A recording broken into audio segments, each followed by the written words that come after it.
자, 오늘 우리에게 주시는 하나님의 말씀, 다니엘서 신앙의 기본으로 돌아가자라는 말씀으로 여러분과 함께 나누고자 합니다. 오늘 다니엘서를 마치려고 해요. 여러분 깜짝 놀라겠죠? 다니엘서가 모두 12장까지 있는데 우리 6장까지 했는데 이렇게 마치려고 하나. 근데 다니엘서 6장까지는 어떤 사건을 중심으로 했기 때문에 여러분이 이해하기가 쉬운데 7장 이후부터는 묵시적인 내용이 있기 때문에 조금 이해하기가 힘들 수도 있습니다. 그런데 저는 여러분에게 이 다니엘이 본 7장 이후부터는 묵시록의 3개를 환상을 보고 있습니다. 그래서 그 환상에 각각 나누어서 자세히 설명하기보다는 이 3가지 환상이 공통적으로 전하고자 하는 메시지를 여러분에게 나누면서 이 다니엘서를 마무리하려고 합니다. 특히 다니엘서는 새삼교회가 2023년을 맞이하면서 다니엘의 신앙을 본받아서 신앙의 기본으로 돌아가자라는 그런 표를 갖게 되었습니다. 근데 이제 이 2023년에 새로 오면서 코로나 이 팬데믹 사태가 종료된 것은 아니지만 이제 많은 사람들이 위드 코로나와 함께 살아가는 그런 생활을 하고 있습니다. 그래서 생활이 돌아왔지만은 우리 삶에 많은 변화를 가져오는 것은 우리가 부인할 수가 없습니다. 그리고 앞으로 이제 펼쳐질 2023년 그 이후에 펼쳐질 우리의 삶은 2023년은 많은 전문가들이 얘기하기를 이 바이러스 위협보다는 세계적으로 금융위기, 경제위기가 올 것이라는 그런 예상하는 전문가들이 많이 있습니다. 경기 침체라든지 여러 가지 문제가. 그럼 우리는 이런 환경 속에서 어떠한 준비를 하고 어떠한 마음가짐을 가지고 살아갈 것인가를 확인하고 한번 신앙을 점검하는 시간이 되기를 원합니다. 이 다니엘서라고 말하고 있는 것은 다니엘서 전체가 환상을 통해서 얘기하고 있는 것은 유한한 나라와 눈에 보이는 나라와 무한한 나라, 영원한 나라, 눈에 보이지 않는 나라와의 싸움입니다. 그거를 얘기하고 있는 거예요. 이 세상의 모든 것들은 영원한 것처럼 어떤 기세를 드러내지만은 반드시 때가 되면 한순간에 사라질 뿐만 아니라 없어진다는 것이 다니엘서가 말하는 주제이기도 하고 우리가 다니엘서와 이렇게 맥을 이어가는 요한계시록의 말씀이기도 한 것입니다. 그래서 다니엘서 6장까지 꿈들의 해석이나 다니엘서 6장에 보면은 다니엘이 왕들이 꾼 꿈들을 해석하는 경향이 있었습니다. 그런 꿈의 내용이나 7장 이후부터 봤던 3번의 환상들은 모두 영원한 나라의 승리를 얘기해주고 있는 것입니다. 그래서 다니엘서 환상에 관한 것이 7장과 8장과 11장에 나오고 있습니다. 그래서 환상을 본 시기가 다니엘서 7장은 벨사살 왕 원년에 있습니다. 벨사살 왕이 여러분 누군지 기억하시죠? 느부갓네살 왕이 죽고 난 다음에 이제 바벨론이 멸망하기 전에 있었던 그런 벨사살 왕 원년에 있었고 다니엘서 8장은 벨사살 왕 3년에 보는 환상입니다. 그러니까 이제 바벨론이 망해갈 때 이제 보여주는 환상이기 때문에 이거를 보여주는 환상의 내용은 이스라엘 민족에게 얘기하는 거예요. 너희들이 이제 앞으로 어떻게 되고 어떠한 삶을 살 거라는 걸 보여주면서 마지막 11장에는 메데 바사 다리오 왕 원년에 보여주는 것이 이 다니엘서에 나오는 환상입니다. 근데 이 환상의 내용들은 우리가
제국, 즉 알렉산더 대왕을 얘기하고 4개의 뿔은 특히 갖고 있듯이 이제 알렉산더가 정복자였지만 여러분 어땠습니까? 일찍 죽었어요. 알렉산더가 죽은 다음에 어떻게 됩니까? 나라가 넷으로 갈라집니다. 그것을 이제 얘기해주는 4개의 분열을 얘기해주면서 이 4번째 왕이 이 4번째 왕 중에서 힘이 젠 셀루쿠스 왕조가 나와서 이제 로마 제국으로 연결되는 그러한 그 미래까지 얘기를 해주고 있는 것입니다. 그래서 여러분들이 다니엘서의 환상을 이해할 때 그 환상을 역사 속에서 시간대를 맞추려고 하는 시도는 지혜로운 일이 아니라는 거예요. 무슨 시대 때는 이거를 얘기하고 무슨 시대 때는 이거를 얘기하는 것이 아니라는 것입니다. 포인트는 세상은 이처럼 서로 물고 뜯고 하는 가운데 한 나라가 쇠하고 또 다른 나라가 역사 속에서 새로이 떠오르는 패턴이 계속 반복이 되고 있다는 것입니다. 이 반복은 지금까지도 계속이 되고 있습니다. 로마 시대 이후에도 세계 역사를 보면 한 나라가 올라오고 한 나라가 멸망하고 이것이 계속 반복되는 것을 보여주고 있습니다. 그러면서 다니엘서에게 미리 보여주는 그 말씀은 그런데도 하나님의 말씀은 1.1의 오차도 없이 역사 속에서 정확하게 지금도 현실이 되어가고 있다는 것입니다. 언제까지? 주님 오실 때까지 이것은 반복이 되고 있을 것입니다.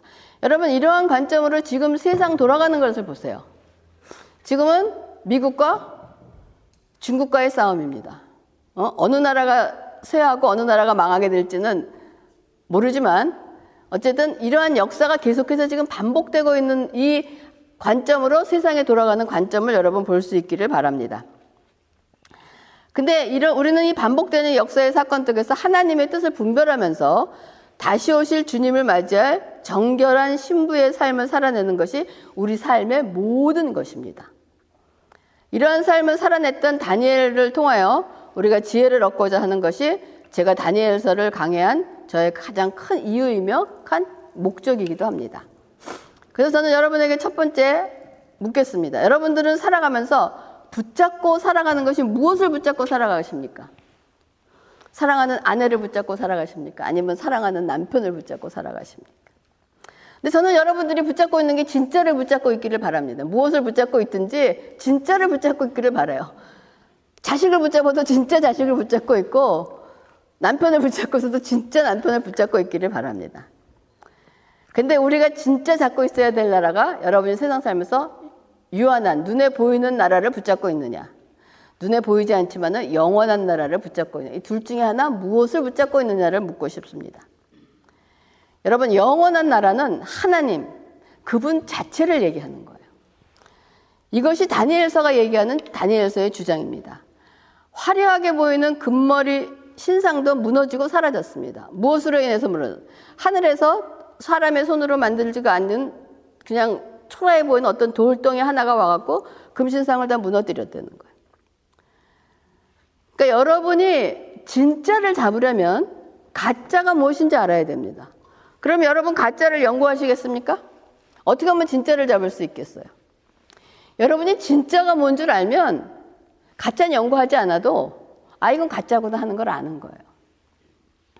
그렇기 때문에 여러분이 참 진리의 말씀을 맛보고 경험하면 가짜는 저절로 알게 됩니다. 그러므로 여러분이 말씀을 붙잡는 것이 여러분 신앙의 기본입니다.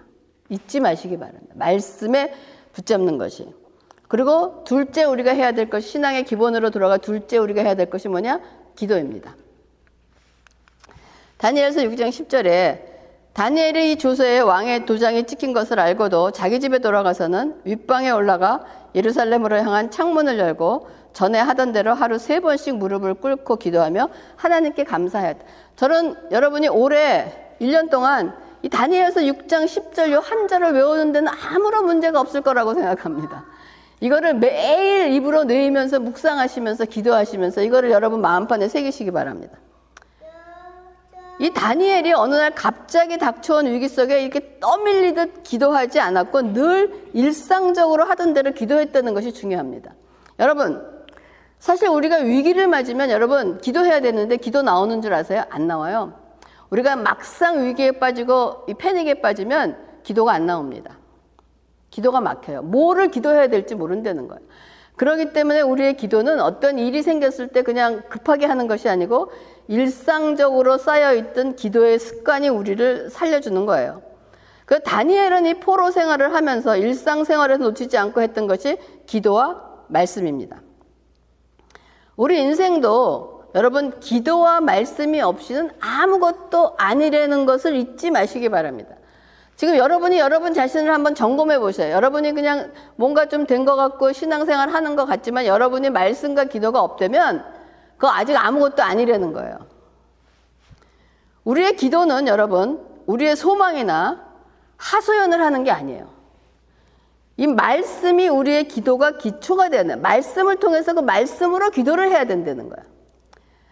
그래서 다니엘도 예레미야 선지서를 읽다가 하나님께서 이스라엘 백성들이 포로된 지 70년이 되면 예루살렘으로 돌아올 것이라는 말씀을 읽고 다니엘이 그 긴 생애 중에 지금 이 순간 해방을 맞이하는 순간에 여러분 같으면 70년의 포로 생활이 끝났다 라는 소식을 들으면 여러분 뭐 하실 것 같아요? 와우, 환호할 것 같지 않아요? 그동안 했던 그 영주권이 나왔다 막 하면서 얼마나 이 환호를 하겠습니까? 근데 다니엘은 나가서 손들고 환호하지 않고 뭐 했냐? 회개 기도를 했다는 것입니다. 다니엘이 왜 회개 기도를 했을까요? 이렇게 기쁜 소식을 맞이하면서.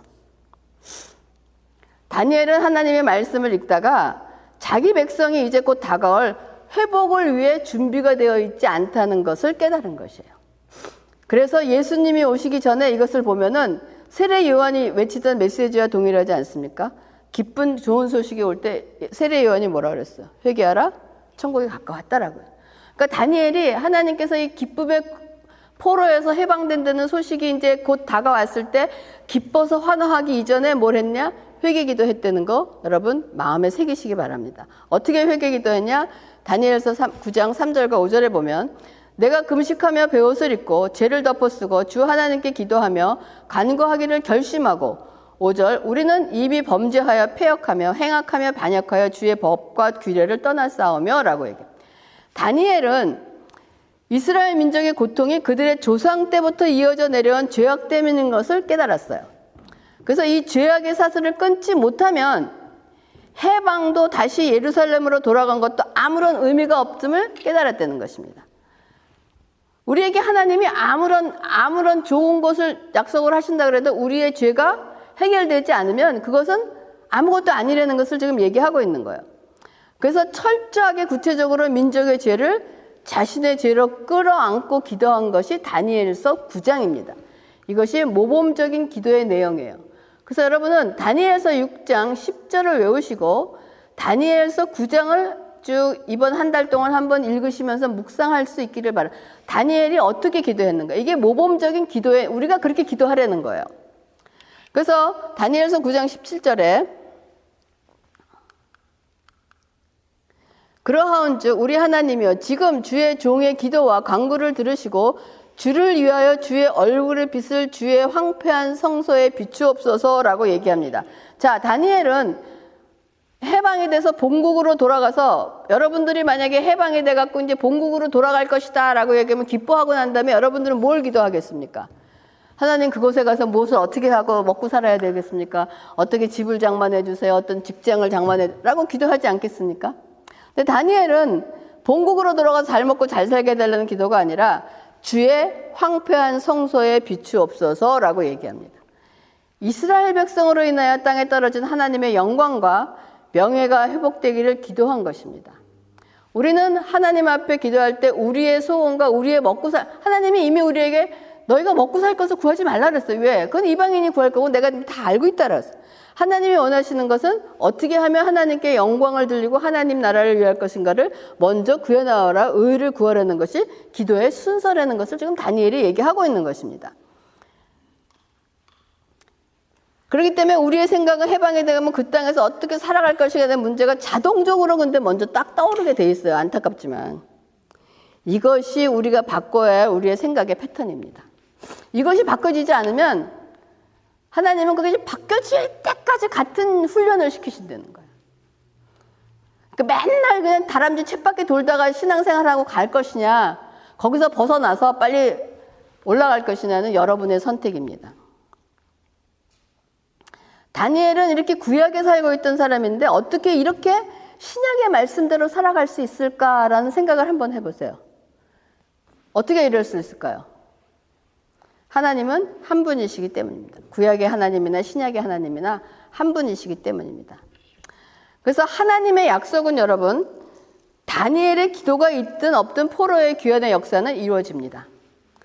그럼에도 불구하고 다니엘이 하나님의 약속을 깨닫고 기도해야 하는 이유는 여러분, 기도에 응답이 있는 것이 아니라 여러분이 기도해야 되는 가장 큰 이유는 뭐냐? 여러분의 기도의 응답을 목적으로 하는 것이 아니라 그 기도를 통해서 여러분이 하나님과 경험하기 때문에 기도를 하라는 거예요. 하나님과의 만남입니다. 하나님과의 교제입니다. 하나님과의 교제를 위해서. 그래서 기도를 통해서 우리가 가장 누릴 수 있는 가장 큰 복은 내가 기도의 응답을 받아서 문제 해결이 되는 것이 아니고 하나님을 만나서 하나님이 어떤 분이신가를 깨달은 것이 가장 큰 기도에 유익한 것입니다. 그러고 나면 기도의 응답이 왔을 때 예스가 됐든 노가 됐든 우리에게는 해결할 수 있는 능력이 생긴다는 것입니다. 여러분, 다니엘서를 통해서 다니엘의 인물을 생각해 보면 여러분 탁월한 사람인 것은 분명합니다. 굉장히 탁월한 사람이에요. 어린 나이에 바벨론 포로로 잡혀간 다니엘은 유난히 지혜로웠고 위기의 순간에도 결단의 사람이었습니다. 또한 담대한 신앙을 가진 사람이었기에 바벨론 제국의 제2인자 자리에 오를 정도로 리더십도 있던 탁월하고 마음이 아주 민첩한 사람이었다는 거예요. 그러면 무엇이 다니엘을 이렇게 모든 면에서 탁월하게 만들었을까요? 여러분들도 여러분의 자녀를 다니엘과 같이 민첩하고 탁월한 사람으로 키우기를 원합니다. 여러분, 그 비결은 다른 데 없어요. 뭐일 것 같아요? 다니엘이 기도하는 사람이었다는 것입니다. 여러분, 기도 외에는 다니엘서 10장 1절에 바사왕 고레스 제3년에 한 일이 벨드사살이라 이름한 다니엘에게 나타났는데 그 일이 참되니 곧 큰 전쟁에 관한 것이라. 다니엘이 그 일을 분명히 알았고 그 환상을 깨달으니라. 바레스 왕 고레스 3년이면 이미 이스라엘 백성들이 예루살렘으로 포로 교환이 이루어지고 있는 시대인데 다니엘은 고향으로 돌아가지 않고 페르시아에 남아있다는 것입니다. 지금. 그러면 왜 그는 고향으로 돌아가지 않았을까요? 이스라엘 백성들이 귀환해서 한 가장 중요한 사명이 여러분 뭔지 아세요? 예루살렘을 중건하는 것입니다. 예루살렘 무너진 성을 다시 재건하는 일이 그들에게 중요한 일이었어요.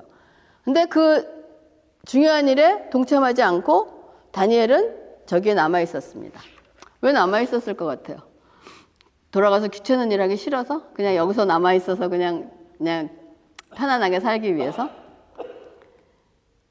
그런데 예루살렘에서 돌아가서 예루살렘 성을 중건할 때 그 일이 술술 잘 풀려나가지 않았어요. 그 이스라엘 우리가 성경을 보면 많은 싸움이 있습니다. 또 거기서 그냥 싸우는데 서로 또 싸움을 해요. 인간이 가는 곳에 싸움이 없지 않습니다. 그래서 실제적으로는 하나님은 무너진 성전과 성벽을 재건할 행정가로서 누구를 그때 보내느냐? 느헤미야를 보냅니다. 그리고 선지자 학개와 에스라를 보내서 이스라엘 백성의 마음에 성전의 재건과 영적 회복의 삶을 살도록 인도하신 다른 선지자들을 보냈었어요. 하지만 다니엘은 역할은 이 먼 이국 땅에서 10장 1절에서 보는 것처럼 기도를 통해서 이스라엘 민족과 미래에 대한 큰 그림을 보여주시고 그것을 위해 기도하게 하셨다는 것입니다. 이거를 보면 하나님의 사람은 모든 것들이 다 중요한 일을 다 자기가 하는 것이 아니에요. 다 나눠져 있어요. 다 역할이 나눠져 있기 때문에 자기가 주어진 역할을 감당하면 되는 겁니다. 그래서 여러분들은 여러분의 자녀의 미래에 대한 걱정을 하면서 미래를 키워가기를 원합니다. 여러분의 자녀의 미래는 무엇으로 만들어간다고 생각하세요? 기도입니다. 여러분 이거 잊지 마시기 바랍니다. 여러분의 자녀를 키우는 것도 민첩하고 탁월한 사람으로 만드는 것도 기도. 여러분의 자녀의 미래를 만들어간 것도 여러분의 기도라는 거 잊지 마시기 바랍니다. 그래서 여러분 기도로 여러분의 회사를 경영하시고 나라와 역사도 기도로 경영하고 우리의 자신의 삶도 기도로 경영하기 바랍니다. 여러분, 기도는 보이지 않는 힘이고 능력이며 다니엘의 탁월함은 어디에서 나왔느냐? 기도에서 나왔다는 것입니다. 다니엘서 10장 11절과 12절. 내게 이르되 큰 은총을 받은 사람 다니엘아, 내가 내게 이르는 말을 깨닫고 일어서라. 내가 내게 보내심을 받았느니라 하더라.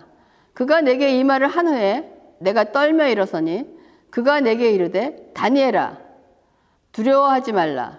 내가 깨달으려 하여 내 하나님 앞에 스스로 겸비하게 하기로 결심하던 첫날부터 내 말에 응답받았으므로 내가 내 말로 말미암아 왔느니라. 자, 근데 지금 제가 이렇게 기도를 강조하는데 여러분의 마음에 기도가 그렇게 쉽지 않다는 거, 기도를 하고 싶어도 잘 안 되고 그렇게 쉽지 않다는 거 압니다. 왜 그럴까요? 다니엘이 여기 뭐라고 했어요? 큰 은총을 받은 사람 다니엘아 라고. 여러분, 기도는 하나님의 은혜, 은총에 힘입어서 기도해야 해요. 기도는 하나님의 은혜 없이는 기도할 수가 없어요. 다니엘이 하나님의 은총에 힘입어 하는 기도였대요. 여러분, 하나님의 은혜를 구하세요. 여러분, 기도하기 전에 하나님, 저에게 하나님 기도할 수 있는 은혜를 저에게 베풀어 주세요. 은혜를 베풀어 달라는 것이 은혜로 인해서 기도했다는 것입니다. 하나님의 선물, 즉 성령에 힘입어 하는 기도예요. 기도는 의지로 하는 것이 안 돼요. 내가 의지로 하려고 해도 조금은 할 수 있겠죠. 하지만 못합니다. 은혜로 하는 것이 기도입니다. 그래서 은혜를 입은 사람만이 하나님 앞에 나아가 무릎을 꿇을 수 있다는 것입니다. 그러므로 최고의 은혜는 언제 어디서나 하나님 앞에 나갈 수 있다는 것입니다. 이것이 다니엘 기도의 비밀이며 능력입니다. 즉 예수 그리스도로 말미암아 우리가 하나님 앞에 나갈 수 있게 된 겁니다. 여러분, 하루에 3번 기도하는 거 쉬우세요? 어렵죠? 여러분 직장생활. 근데 여러분이 다니엘보다 더 바쁩니까? 다니엘은 나라를 움직이던 사람이었어요. 그런데도 뭐냐? 하루에 3번 기도했다는 것입니다. 이거는 하나님 앞에 우리가 약속이에요. 그러니까 우리가 하나님 앞에 언제든지 무릎을 꿇을 수 있다는 것은 직장에서도 화장실 가서도 하나님은 기도할 때 우리의 기도를 들으신다는 거야. 내가 하루에 3번 하나님과 교통을 하고 하나님께 say hi를 하겠다는 작정을 하면 아침에 나가고 점심 때 점심을 먹을 때 그 시간은 자기가 얼마든지 내서 기도하는 거 여러분의 결단입니다. 그래서 여러분 아시기 바랍니다. 절대로 하루에 3번 어려운 일 같지만 시간을 내서 3번 하는 거 여러분의 결단에 따르면 언제든지 할 수 있다는 거. 그러니까 다니엘의 기도의 비밀은 두 번째는 뭐냐? 겸손했다는 것이에요. 하나님께 깨달음을 얻기 위해 겸손하게 humble yourself, 하나님의 음성을 듣는 기도였어요. 기도는 나의 소원, 나의 안타까움, 나의 위기, 나의 필요를 하나님께 알려서 문제를 해결받는 것이 절대로 아니라는 거예요. 기도는 내가 하나님을 설득하는 것이 아니라 내가 하나님께 설득을 당하는 것입니다. 안타깝지만. 하나님께 설득을 당하려면 하나님께서 하시는 말씀을 들어야지 내가 설득이 되잖아요. 근데 우리 하나님께서 하시는 말씀을 안 듣고 내 할 말만 해요. 설득하려고. 근데 하나님이 우리의 말을 설득 당하십니까? 절대로 안 당하세요. 그러니까 우리가 해야 될 일은 뭐냐? 기도를 하고 난 다음에 하나님의 음성을 듣는 거예요. 제가 제 동생이 아파서 이번에 천공이 나갖고 그래서 기도했잖아요. 하나님께 기도했잖아요. 잘 해달라고. 근데 기도하고 났는데 가만히 있는데 기도하고 났는데 하나님이 그거를 잘 해주겠다는 말씀을 안 하고 저를 얼마나 책망을 하셨는지 몰라요. 그것이 하나님과의 기도입니다. 제가 왜 책망을 받았는지는 뭐 여러분에게 자세하게 얘기는 하지 않겠지만 그럴 때 내가 책망받을 때 하나님 전 잘못한 것이 없는 것 같은데요. 그런데도 하나님은 계속 저를 책망하는 말씀밖에 안 했어요. 그것이 하나님과의 교제며 하나님이 하시는 일입니다. 세 번째 다니엘의 기도는 하나님을 움직이실 때는 거예요. 하나님은 다니엘이 본 환상을 해석해주고 그에게 깨달음을 주기 위해서 천사 가브리엘을 보내주셨어요. 천사 가브리엘은 다니엘에게 내가 깨달으려 하여 내 하나님 앞에 스스로 겸비하기로 결심하던 어느 날 첫날 내 말이 응답받았으므로 내가 내게 말미암아 왔다. 즉 기도하는 순간 하나님께서 응답하셨다는 것입니다. 제가 이 말씀은 제가 목회자 될 때 하나님께서 주신 말씀이에요. 제가 기도하러 철야 기도 딱 들어갔는데 첫날에 이걸 주셨어요. 아, 그래서 하나님이 응답하시는구나. 그래서 제가 21일 철야 기도를 했던 그 기억이 납니다. 그러나 여러분, 기도하자마자 하나님께서 응답을 보내시는 것을 본 마귀가 가만히 있을까요? 첫 길을 보내는 거를 그냥 막아가고 길을 그냥 활활 터주면서 그냥 빨리 가라 했겠어요? 마귀의 작업은 그때부터 방해 공작을 시작하는 것이 뭐냐? 바로 이거예요. 21일 바삭국 군이 막아갖고 내가 오지 못했다라고 21일 3주라는 것이 이렇게 연기됐다는 것을 얘기하고 있습니다. 여러분, 기도는 왜 그러냐? 보이지 않는 영적 전쟁이기 때문에 어둠의 권세를 잡은 자들이 기도하는 자를 가만히 내버려 두지 않는다는 거예요. 다니엘서 10장 13절에 그런데 바사 왕국의 군주가 21일 동안 나를 막았으므로 내가 거기서 바사 왕국의 왕들과 함께 머물러 있더니 가장 높은 군주 중 하나인 미가엘이 와서 나를 도와주므로, 이 가브리엘 천사가 지금 설명을 하는 거예요. 다니엘에게 내가 늦은 이유를. 여기서 바사 왕국의 군주가 21일 동안 자기를 막았다고 하는데, 그럼 바사 왕국의 군주란 누구예요? 다리오 왕이에요? 아닙니다. 에베소서 6장 12절에 우리의 씨름은 혈과 육에 상대하는 것이 아니요 통치자들과 권세들과 이 어둠의 세상 주관자들과 하늘에 있는 악의 영들에 상대합니다 라고요. 지금 우리가 여기 뉴브런스윅에 교회가 있습니다. 그럼 하나님의 나라도 여기 있지만은 이 뉴브런스윅을 담당하고 있는 악한 영들이 있어요. 그 악한 영들이 우리가 기도할 때 그 기도를 막고 전쟁을 일으키는 것이 악한 영들이라는 거예요. 그러니까 우리의 싸움은 눈에 보이는 사람들과의 싸움이 아니라 이 세상을 다스리고 있는 악한 영들이라는 것입니다. 그래서 바사 왕국의 군주란 그 지역을 담당하고 있는 악한 영들이 하나님의 응답을 가지고 오는 가브리엘 천사를 막고 조금 전쟁을 벌린 것이에요. 그럼 이 말은 우리가 힘을 다해서 기도를 하고 하나님께서 반드시 여러분들이 기도했을 때 반드시 이건 하나님이 응답하실 것이다. 아니면 이것이 아닐 것이라는 예스든 노든 반드시 응답하실 거라는 확신이 있는데 아무런 변화가 없든지 아니면 혹은 더 상황이 나빠지든지 이거는 하나님이 분명히 함께 하시는데 왜 상황은 더 나빠지는 것인가? 그리고 더 왜 딜레이가 되고 연기가 되고 이런 상황이 여러분 우리가 기도 생활하다 보면 있습니다. 그럴 때 다니엘을 기억하시기 바랍니다. 하나님은 우리의 기도를 첫날에 응답하시려고 그랬는데 누가? 마귀가 막고 있다는 거예요. 그러면 우리는 그때 어떤 기도를 해야 되겠습니까? 하나님 감사합니다. 하나님 응답하신 걸 감사합니다. 하나님을 찬양합니다. 우리가 이미 받은 것, 못 받게 했지만 못 받은 것이 아니고 의심하고 걱정하고 근심할 것이 아니라 하나님을 찬양하며 이미 받은 것으로 알고 하나님께 기도하는 것이 우리의 기도 방법이라는 거예요. 이것은 여러분의 삶 속에서 남들에게는 쉽게 일어나지 않는 일인데 여러분들에게 일어난다면 확률이 거의 없는 일인데 그 거의 없는 확률이 나에게 일어난다면 이걸 한번 생각해 보세요. 여러분이 일어나지 않아도 되거나 일이 풀리지 않을 이유가 없는데 이건 반드시 돼야 되는데 일이 자꾸 꼬인다는 생각이 들 때 이 다니엘의 기도를 여러분 반드시 기억하시기 바랍니다. 그래서 우리의 기도할 때 우리는 어둠의 권세와 빛의 권세가 정확히 우리가 편을 나눠서 싸우는 거예요.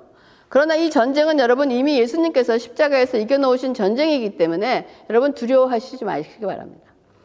다니엘처럼 무엇인가 지연된다는 생각이 들면 아하, 마귀의 방해가 있구나. 마귀의 방해가 있다면 이거는 확실히 하나님께서 기뻐하시는 일이구나 하면서 이미 받은 줄 믿고 감사와 찬양을 드리시기 바랍니다. 이것이 영적으로 전쟁 승리하는 여러분 비결입니다.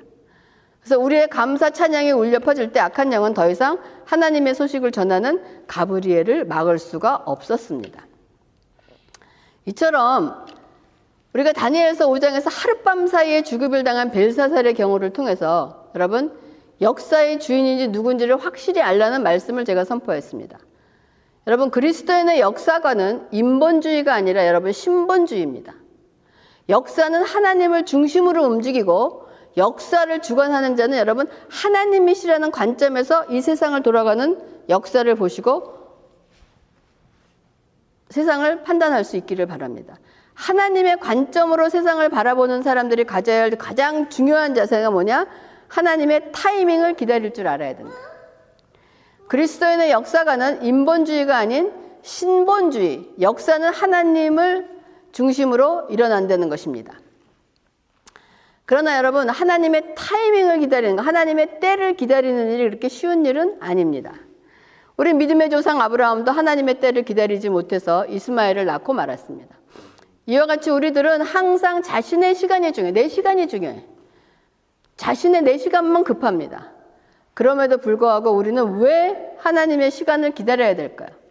여러분, 왜 우리가 답답하지만 하나님의 시간을 기다려야, 내 시간에 맞추지 않고 내 거를 주장하지 않고 하나님의 것을 기다려야 될까요?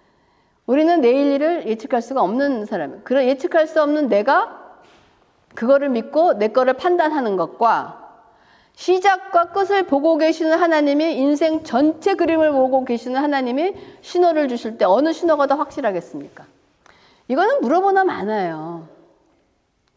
그러니까 내일 일도 알지 못하는 나 자신이 그리는 나의 타이밍을 따를 것인가, 아니면 하나님의 나의 인생의 전체 처음과 끝을 보고 계시는 하나님의 타이밍을 따를 것인가, 이것도 결정은 여러분의 몫입니다.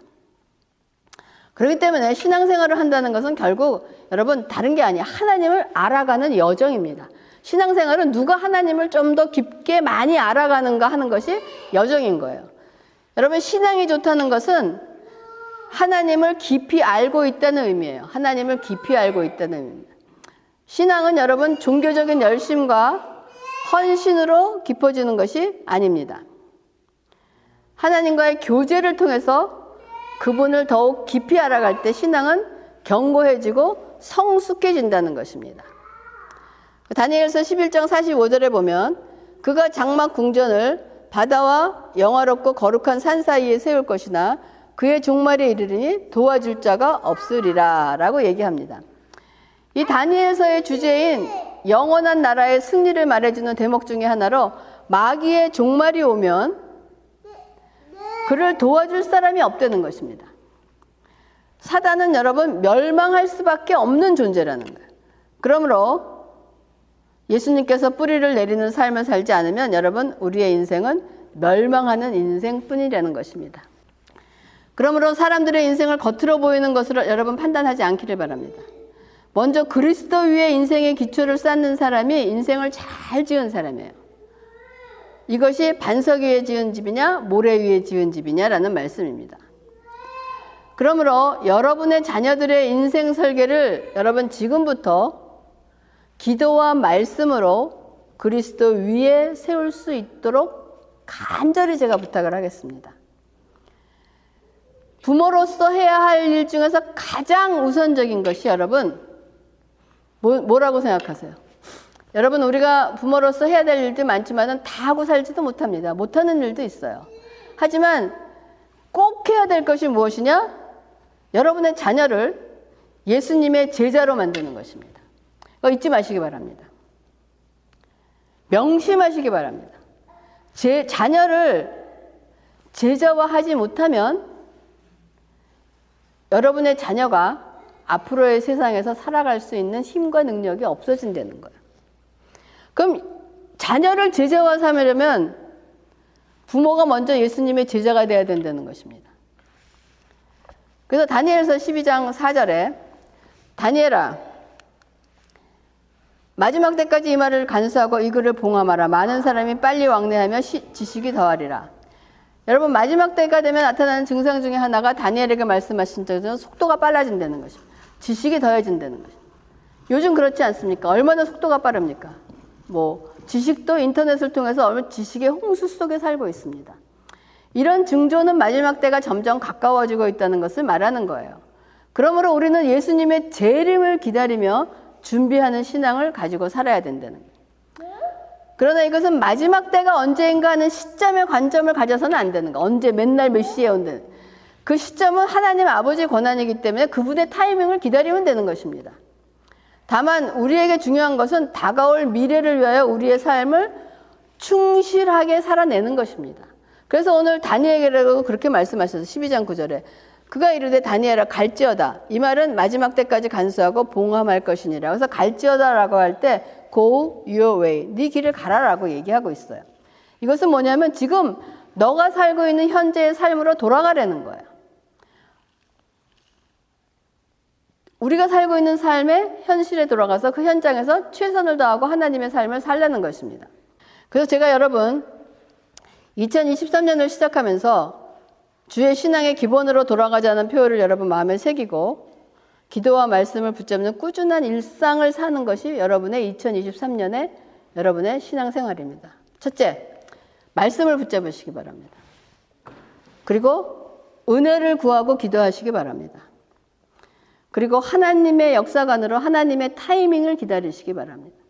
네 번째, 자녀를 예수님 제자화 하시기 바랍니다. 이 네 가지를 올 2023년에 우리에게 주신 말씀의 모토로 잡고 기도하며 이 말씀을 마음에 새기겠습니다. 그래서 여러분 이것이 네 개가 굉장히 평범해 보입니다. 하지만 꾸준히 행하면서 오늘을 살아낼 때 하나님께서는 약속된 미래로 저와 여러분과 여러분의 자녀를 여러분 인도하실 것입니다. 그래서 2023년을 맞이하면서 하나님의 손에 붙들려 힘차게 발을 내딛으시고 하나님의 뜻을 이루어 하나님을 기쁘게 해드리고 하나님을 기뻐하는 새삼교회 되기를 주님의 이름으로 축원합니다. 기도하겠습니다. 하나님 감사를 드립니다. 새해를 시작하시면서 우리에게 주시는 그 말씀, 신앙의 기본으로 돌아가려는 그 말씀을 붙잡고 평범해 보이지만은 그 평범이 우리의 일상이 되기를 원합니다. 그 일상성에서 이루어진 모든 평범한 것이 때가 되면 하나님의 은혜에 입어 아버지 커다란 기적과 이적으로 역사되는 하나님의 놀라운 영광이 드러나는 우리의 삶이 되게 하여 주시옵소서. 아버지 감사를 드리면서 모든 말씀을 예수님의 이름으로 기도합니다. 아멘.